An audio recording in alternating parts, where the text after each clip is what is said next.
नीरज, ये बताइए कि सर्दी तो फिलहाल सर्दी का सितम तो थमता दिख नहीं रहा है, बहुत ज़्यादा सर्दी पड़ रही है। गुरुग्राम में आज का तापमान कितना है और लोग क्या तरीके अपना रहे हैं सर्दी से बचाव के?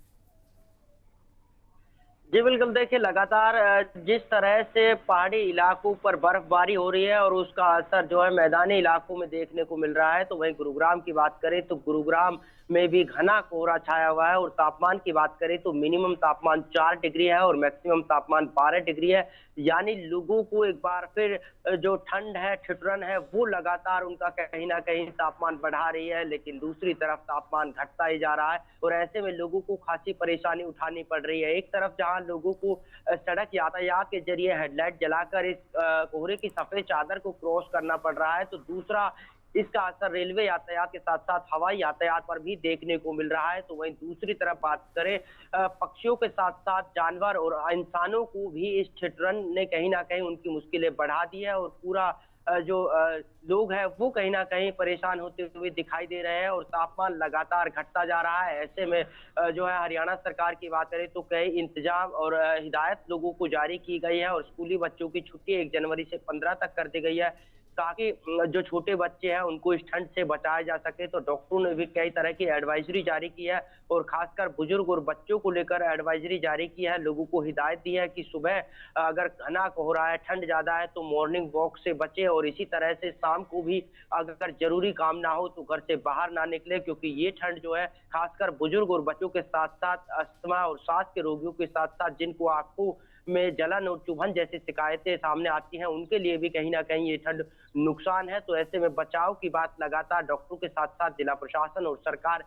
जो है करते हुए नज़र आ रहे हैं। तो लोग भी जो है कपड़ों से पूरी तरह से पैक होकर घर से बाहर निकल रहे हैं और जगह-जगह अलाव के ज़रिए इस ठंड से राहत पाने की कोशिश कहीं न कहीं वो की जा रही है। तो दूसरी तरफ अगर किसानों की हम बात करें, तो किसानों के चेहरे इस ठंड से कहीं न कहीं खिले हुए हैं। उनको उम्मीद है कि जितनी ज़्यादा ठंड पड़ेगी, उतनी उनकी फसल अच्छी होगी। तो इस लिहाज से उनके लिए ये ठंड जो है किसी वरदान से कम नहीं है, यानी उनकी फसल के लिए किसी वरदान से कम नहीं है। तो दूसरी तरफ जिस तरह से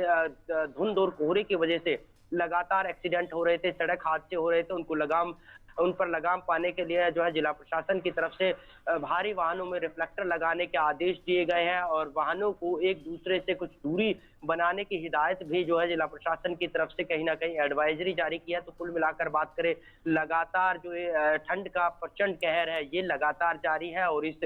ठंड से जहाँ लोगों का जीवन पूरी तरह से अस्त-व्यस्त हो चुका है, तो वहीं मौसम विभाग के की माने तो आने वाले 1 सप्ताह तक इसी तरह से जो ठंड है, वो कहीं न कहीं लोगों पर भारी पड़ने वाली है और 1 सप्ताह तक लोगों को अपना ध्यान रखने के साथ-साथ अपने परिवार का भी ध्यान इस ठंड के ज़रिए, इस ठंड के बीच रखना होगा। जी। बिल्कुल, तो अभी आने वाले दिनों में कोई राहत मिलती नज़र नहीं आ रही है नीरज, और आपके पीछे मैं देख सकती हूँ कि सुबह का वक़्त है, लेकिन ऐसा लग रहा है जैसे रात होने जा रही है, यानी कि इतना अंधेरा है। आज का दिन